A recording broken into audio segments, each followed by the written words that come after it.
Man and Machine is brought to you by Highflex Mobile Hose Service, Shannons Insurance for Motoring Enthusiasts, and the following sponsors.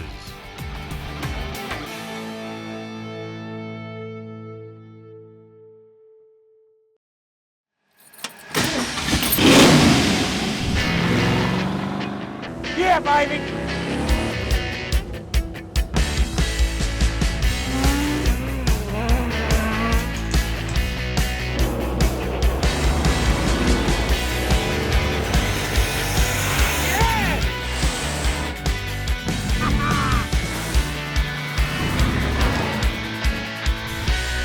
It's unbelievable.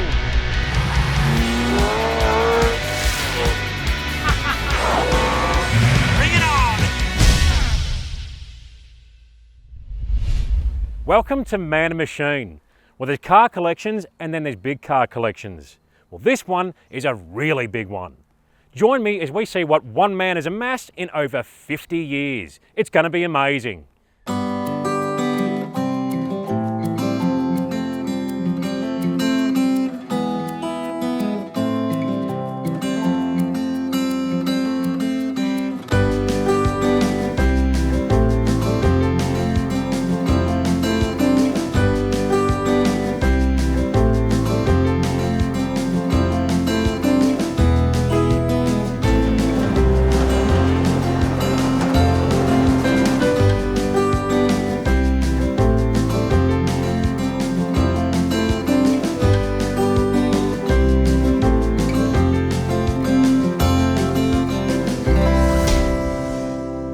Eric, thanks so much for having us along to look at your collection here.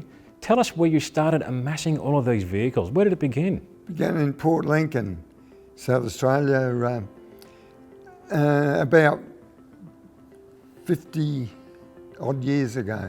The shipyards were paying a lot of money for scrap metal, so I bought a lot of these old cars, took them for scrap. I just picked up about 3 or 4 Ford T's that were very good condition. These guys, 3 of them come in there, they said, we'd be interested in buying them.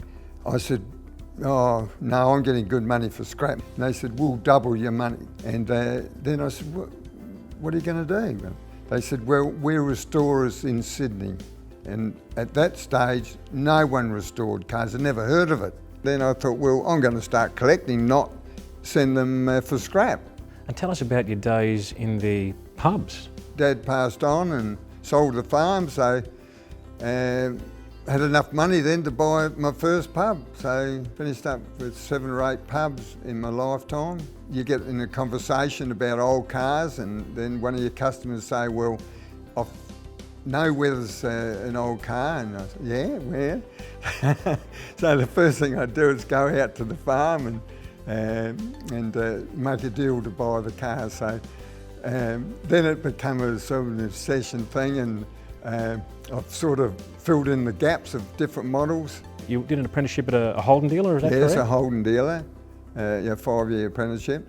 Them days, you did 12 months in the panel shop, 12 months in the electrical shop, and then 12 months doing diffs and gearboxes. So you firstly learnt the whole car. And tell us about the old dealership you've got. I believe it was a service station as well.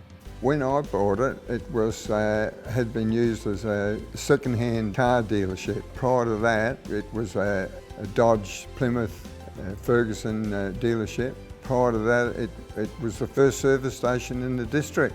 So it's got a lot of history, and I've sort of preserved it as it originally was.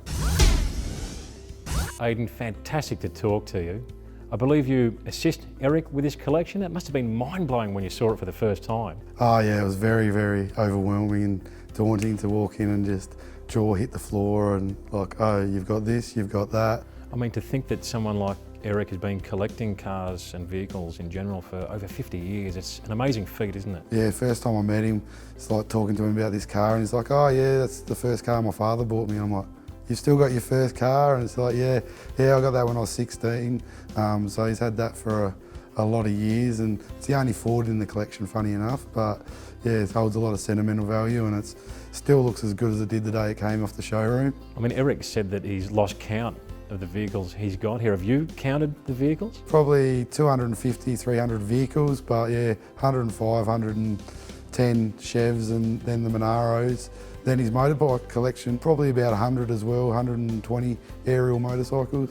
I noticed he's also started to play with Monaros from HK right through, and I believe you're passionate about the Monaros as well. Yeah, been playing around with Monaros for about 15 years now, and yeah, do the swap meet, sell a bit of stuff like stock rare spares products. It certainly is growing, and you look at companies like Rare Spares stocking some of these amazing reproduction products. There's no reason why you can't restore anything. No, these days now, what Rare Spares stock and all these new Holden reproduction parks that are genuinely like approved by Holden and that, like yeah, you can't go wrong with them.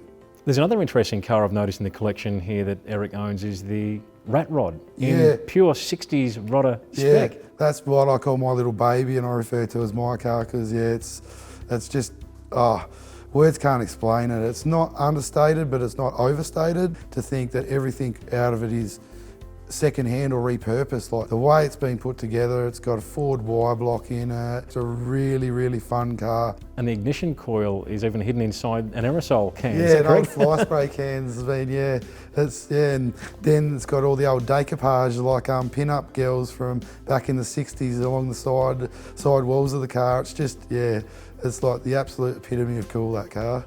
And what's blown me away is there's a whole shed here full of unrestored survivor cars, some in very good condition too. Yeah, I refer to the two sheds as the museum shed or the unrestored shed. There's probably 40 cars in there. A really nice survivor 56 Chev, Australian four-door 56 Chev, all original. Then there's a 54 next to it that hasn't been registered since 1975, and it's just like a time capsule, some of the cars. They're just been put away in the right condition, right elements.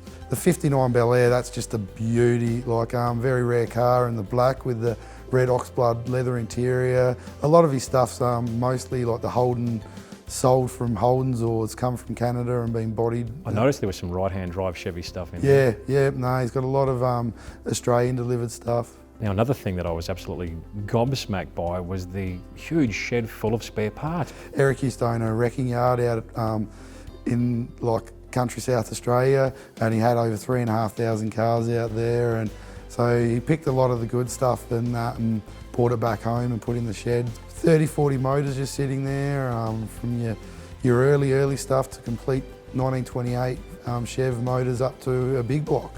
And then there's even some old Ford motors as well, like the flathead V8s. There's like 50 to 60 doors there. There's tubs, there's like old wooden wheels. There'd be enough parts in there to restore probably half of Australia's Chevs, something like that. Yeah, there's a lot of parts. He's even got some really rare number plates, and the Chevrolet number plate, for example, in South Australia. Wow. He's got a very, very good collection of stuff. It's great to see these old girls exactly as they are, the original patina on them. No work done on it whatsoever. Highflex Mobile Hose Service, your complete hose breakdown and on-site service partner. Highflex Mobile Hose Service offers a complete range of quality guaranteed hydraulic and industrial hose and fittings products. We also specialise in preventative maintenance programs such as on-site hose condition auditing, testing and compliance. With our national fleet of qualified technicians, you can rely on Highflex Mobile Hose Service's rapid response to all of your needs. Call 1300 Highflex, 24 hours, 7 days a week. Do you have a hydraulic background? Come and join the dynamic Highflex team. Check out opportunities at www.highflex.com.au.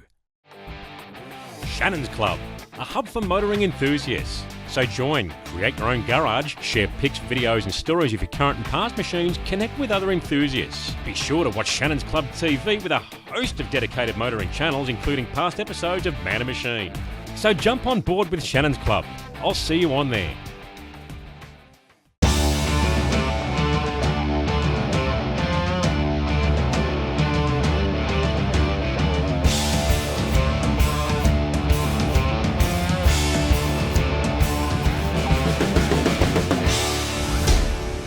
So Eric, this 36 Chevy Roadster, I believe this was your first ever vehicle restoration, is that correct? Yes, it was my first restoration. I believe this would probably be a fairly rare car? Oh, quite rare. Roadsters are, yeah, quite rare of all model Chevs. And tell us about the drivetrain in this car, the engine.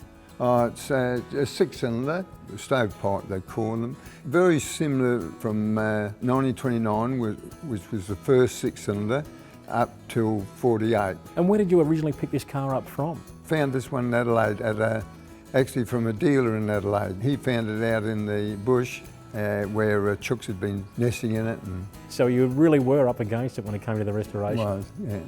And a 1930 Chevrolet Roadster, a barn find too, Eric. Yes.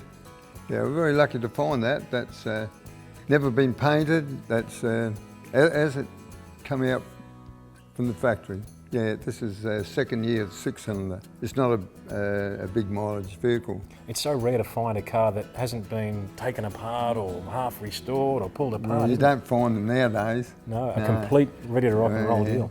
And tell us about this one here, Well, this 1920 Chevy. That one I bought from the son of the father who passed on. He worked at Kilda on the wharves and drove it in the shed in the late 40s or early 50s, and that's where I got it from. Sat there all that time.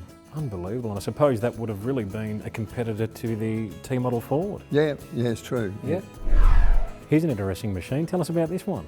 That is an identical car to what Louis Chevette, his racing car So it's was. a replica, effectively, Yeah, of what yeah. his car was back in the day. Yeah, 1927. Jeez, because Louis Chevrolet and people like Henry Ford, and a lot of people don't realise this, but they physically built race cars in the early days, and that's how a lot of the production, vehicles sort of happened at the end of the day, wasn't it? And what power plant does this one run? This particular one's only just got them for the year 1927 4-cylinder overhead valve So it's a motor. period correct engine. It's period correct, but of course he would have had it all hotted up with more carbies or, whatever, bigger valves, etc., what they do to heat them up. Would have been interesting to know just what he did do to make it go Get faster. the power out of it. Yeah. 52 Chevy, right-hand drive, is it Australian delivered? Australian delivered, was a local car. The chap that owned this used to come into the workshop nearly every day and watch me restoring, and he said, one day you're going to have this car, and I did. It looks like a really honest survivor car. I reckon that'd be the best description for it. No work done on it whatsoever, but it drives quite nice. They kept it in very good condition. Blue Flame 6? Yes. I suppose with something like this, you either leave it as an old timepiece or you restore it. Which direction would you go with this car? I'm leaving it because it just brings back memories of the old chap that used to come in and watch me do my restoration. Another honest old car, this 58 Biscayne. Yes, that one I purchased from original owner in America. He bought it brand new. I haven't done anything with it, but it drives quite nice. It's great to see these old girls exactly as they are, the original patina on them. And at the end of the day, it is an investment. It's money in the bank even to have them sitting there. Not that you've obviously owned it for that reason, but you're not going backwards with such a vehicle. And as I say, keeping it in stock. You never know, for a rainy day, you might restore it one day. 53 Chevy. Yeah. Where did you pick this one up from? From York Peninsula, here in South Australia. And Blue Flame 6 again? Yeah, Blue Flame 6, yes. And another right-hand drive, Australian delivered? Yes, Australian car. I try to get as many Australian cars within my collection. You don't see them around very often now. No, in original condition. So a lot of these cars would have been, what, 20, 30 years ago? 30 to 40, I think. Wow. More well, than 20. Gee. 54 Chevy, you seem to have most of the years. Yes. Yes, this one was registered or just ran out when I purchased it. And by the sticker it was 1975, so a local farmer had it. And if you're interested in selling it at any time, just I'll give you my number. So I think that's probably what happened. And is this one here still a driver? Yeah, yes. Blue Flame? Yes, and they're all drivable. Wow. So 40 years ago you purchased this car, it still runs like a gem. Yeah. That is a real credit to you. Definitely no doubt that you're passionate about aerial motorcycles. I've counted about 90 bikes here. Aeroflow, famous for our massive range of hose, fittings and performance products, now includes Kryptolon, the ultimate in lightweight hose and fittings. Check out our new 2015 catalogue including air filters, oil filters, hoses, fittings, engine and transmission parts, fuel systems, tanks, silicone hose, exhaust, air conditioning, turbo and nitrous accessories, tools and equipment, plus all your Aeroflow Outlaw Nitro funny car apparel. Get your free catalogue and shop online at aeroflowperformance.com. Damn, there's just no room under here. There's no need to do this anymore when you can buy a tough lift hoist starting from only $26.50. With over 20 models in their range, including 2-post, 4-post, scissor lift, motorcycle and truck. They're great for storage too. All tough lift hoists have Australian standard certification and WorkSafe design registration. With an impressive warranty, in-house technical support and installation options Australia-wide, what are you waiting for? Check out toughlift.com.au. I love my tough lift. Rare Spares has over 50,000 product lines and releases over 500 new products every year.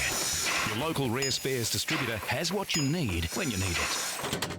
And as the only restoration company officially backed by Holden and Ford, we take our part in your project very seriously. Rare Spares, more than just a part in your project.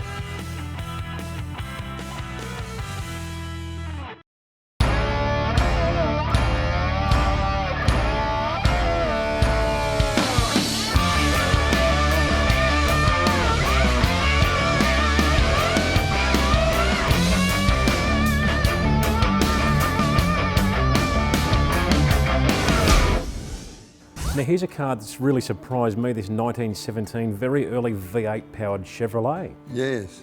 Tell us all about it. Quite rare, it's the only one in Australia. I don't think there's any out of America, and I think there's only a total of around about 8. It's in exceptional condition. So it's 288 cubic inches and it makes just over 50 horsepower. Yes. I always thought of the flathead Ford V8 as being one of the very early sort of V8s in mass production, but Chevrolet had their V8 deal happening very early in the piece, and I believe it didn't run for that long. Is that correct, as far as the model range? Only ran for the 1 year, but it took them 2 years to sell what they'd produced. Henry Ford was selling for $490. These were around the 2000. Oh really, so it was... dollar mark them days. Yeah, a lot more expensive. Yeah. Oh yes. Now Eric, there's definitely no doubt that you're passionate about aerial motorcycles. I've counted about 90 bikes here. Very passionate about them. You've been collecting them for some time? Yes, since I was 15 when I got my first aerial.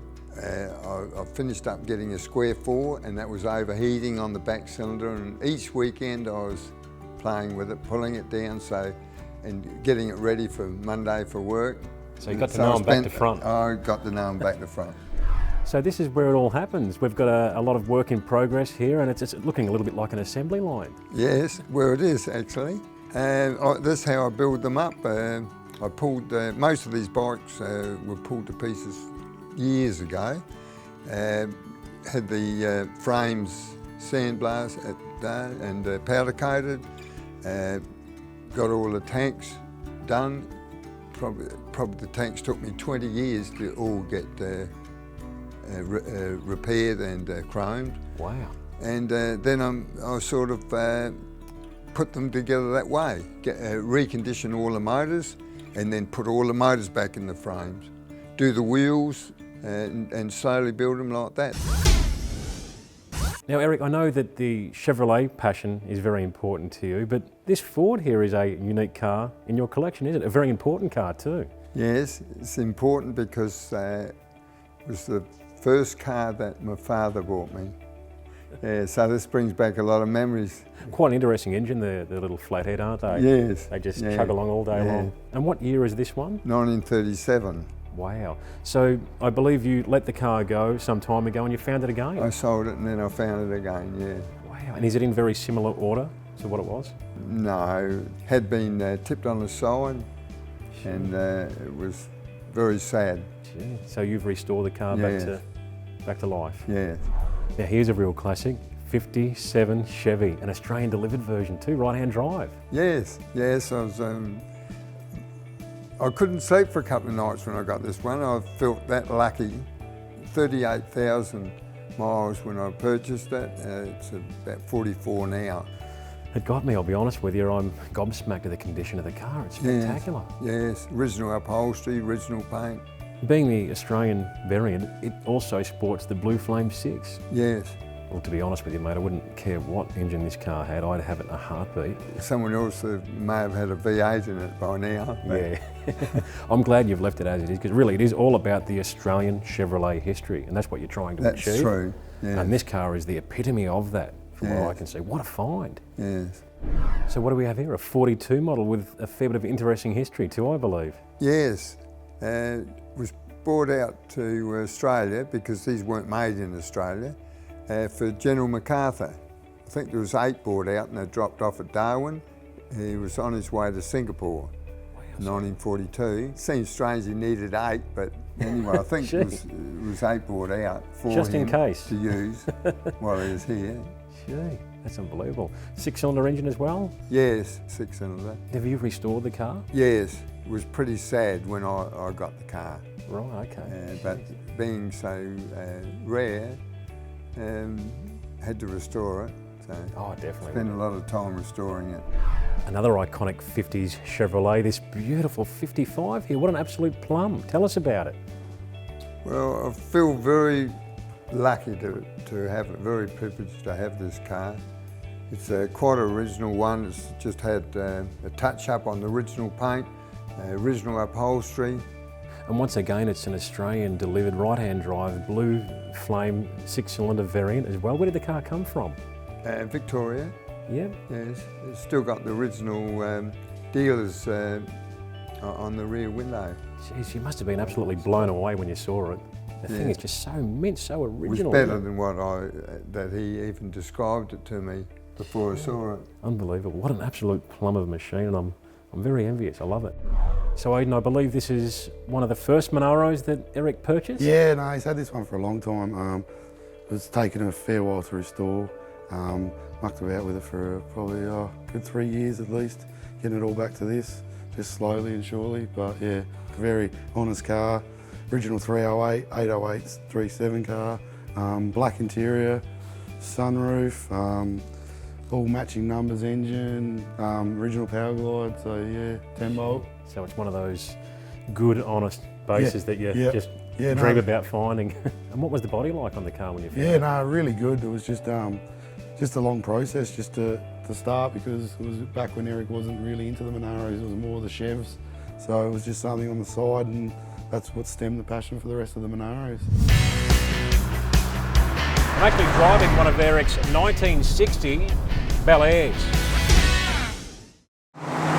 Always wanted your very own muscle car or classic? Then Image Classic Cars is your solution. Where pride, knowledge, quality and service counts for the ultimate experience. From award-winning concourse restorations to full custom builds, muscle cars to classics of all makes and models, right-hand drive conversions, even Australia-wide enclosed pickup and delivery for your pride and joy. Also currently taking orders for the spectacular Image Classic Cars Eleanor Mustang, custom built to suit your personal requirements. Image Classic Cars. Live the dream.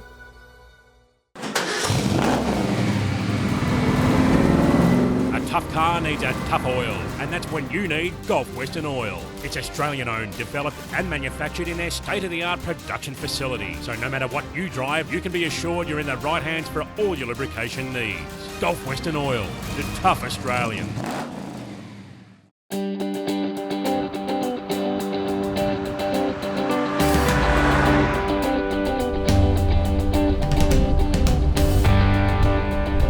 Well, this collection just never seems to end. Massive Chevrolets everywhere. I'm actually driving one of Eric's 1960 Bel Airs. Awesome piece of machinery. In fact, this car here is a genuine right-hand drive Australian delivered car too. The 1960 year model for Australia was the first of the V8 variant.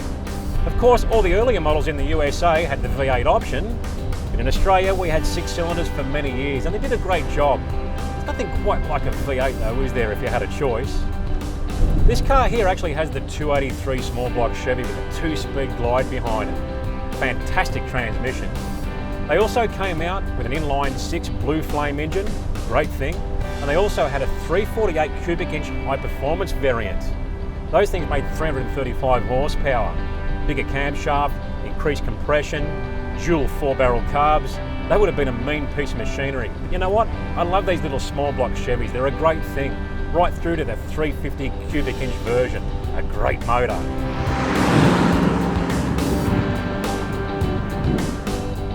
The 59-year model was a big change from previous years. It was a clean sheet, all brand new sheet metal, brand new chassis. They had a very unique flat tail fin arrangement and a fantastic looking cat's eye tail lamp assembly. In the 60-year model, they changed to the dual cone style tail lamps, entirely different. The other thing that GM engineers did was they ran their headlights at the lowest possible legal height. So the car looked low, it looked sleek, and it looked really wide. To me, throughout this model range of 5960, it almost looked like they were trying to capture that dream of travelling to outer space through that 60s era, because it does look very space age. The big bulbous type windscreen and the sleek styling of the car looks absolutely amazing. And if you look at the side mould, the chrome side mould, it actually looks a little bit like a jet or a rocket ship of some type. So I can see the theme that they were actually taking. Same thing with the dash and the interior of the car.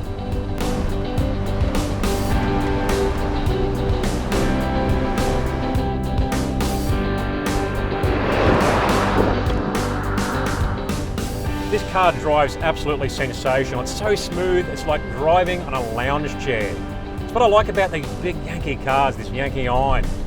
Real good classic cruiser. Fantastic out with the boys or the family on a Saturday night with all the windows down. You just can't beat it. And you'll notice with the ride, it's just so silky smooth. There's no bone-jarring ride. It sort of floats over the bumps, but the car still drives and tracks really well. So it's not like a floating around on a big old boat. The seating position's fantastic. The gauges look great. The wheel is quite large, but it doesn't feel out of place. I really like this thing. I absolutely love it. A classic 60s Chevy. Awesome.